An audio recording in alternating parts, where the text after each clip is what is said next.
Hey guys, welcome back to another video. Today we are talking about adding and subtracting rational numbers. So the good news is we are just taking what we've learned last week and the week before about adding and subtracting integers, and we're going to extend that to rational numbers. So before we get going, we need to know what a rational number is. So do me a favor, go into your notes, and we are going to write at the top of a page, the next available page is fine, the word rational number. So we are titling our notes rational number or rational numbers. If you need to pause and go ahead and write that at the top, and then also include this definition. A rational number is any number that can be written as a fraction. So rational numbers are all numbers that can be written as a fraction. Below that, you don't have to skip so much space. I've just got this squiggly in the way, so I'm going to write some examples. You're writing this in your notes as well. So some examples of rational numbers are, of course, numbers that can be written as a fraction. For example, 1/2 can be written as a fraction. Obviously, it is a fraction. That also includes our negative fractions, like -7/8.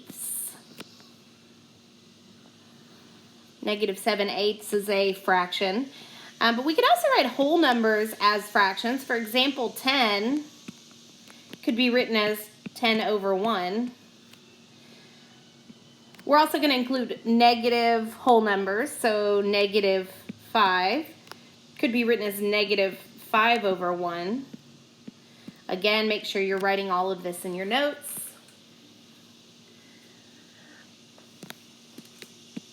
We're going to also include 0. 0 could be written as 0 divided by any number. So 0/9 is equivalent to 0. That can be written as a fraction. And hopefully you remember decimal numbers as well, like 0.25 or 0 and 25/100 can be written as, I'm going to zoom in a little bit and scooch over, 0.25 or 0 and 25/100 can also be written as 1/4. So we did a GIMKIT on that, not last week, but the week before, where we talked about fraction equivalents to decimals. This, of course, extends to, this would also include -25/100. But basically, rational numbers are almost any number you can think of. Decimals, fractions, whole numbers, negative numbers. There are things that are irrational numbers. One of the examples of an irrational number, a number that is not a rational number, would be pi. But we haven't really gotten there yet. So for now, we're just going to know that rational numbers is going to mostly include our fractions, our decimals, positive and negative. Okay? Today we're going to focus mostly on fraction, adding and subtracting fractions, positive and negative fractions. And we will get into decimals, but we're going to focus on fractions for today. Okay? So, moving on, let's get started. The way today is going to work is I'm going to show you 2 examples, and then you're going to do one on your own. The first example is always going to be on a black and purple slide. That is going to be recorded into your notes. So here, this is an example of how to do this problem. You're going to do that in your notes. Then I'm going to move on to a white and purple slide. You are going to pause the video, try that problem on your own to see if you can get it right, and then watch it to make sure that you've gotten it right before you move on to the third question, or the third slide, I guess, which is a problem for you to try completely on your own.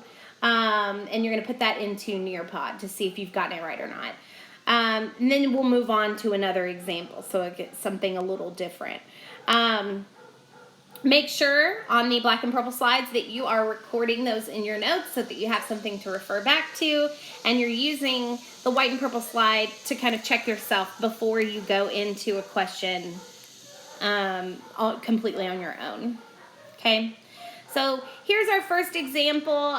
What you should know about rational numbers is we can use the same rules for adding and subtracting integers on rational numbers. So let's go back for a second to an example from last week. Let's just go something real basic like -2 plus -4. We see that we have -2 and -4, and we know we can ask ourselves, are those signs, we're adding, right? So we don't have to change it to an addition problem. It's already an addition problem. We can ask ourselves, are these signs the same or are they different? And we see we have both negative negative numbers. So they are the same. And if they are the same sign, we add. And then we keep the sign, right?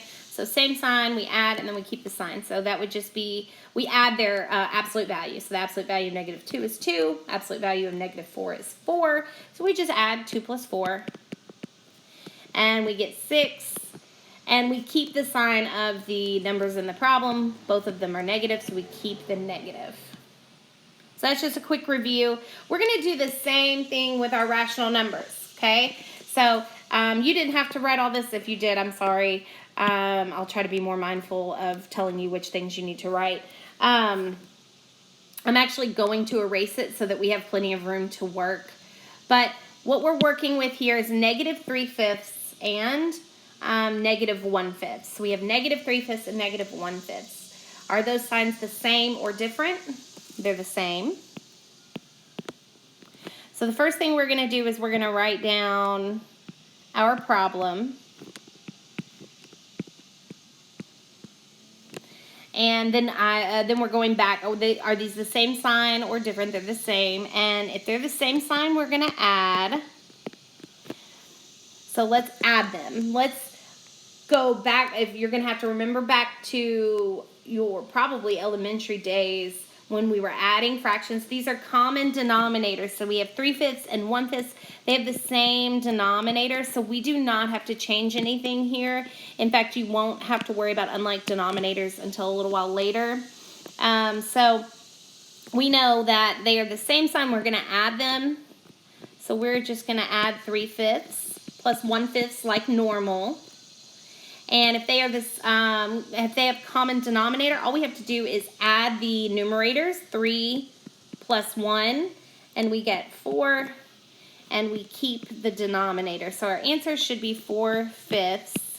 However, if they are the same sign, we add them, which we've done, and we need to keep the sign the same. So this is our numbers in our problem are both negative. That means our answer will be negative. You should have gotten 4/5 as your answer.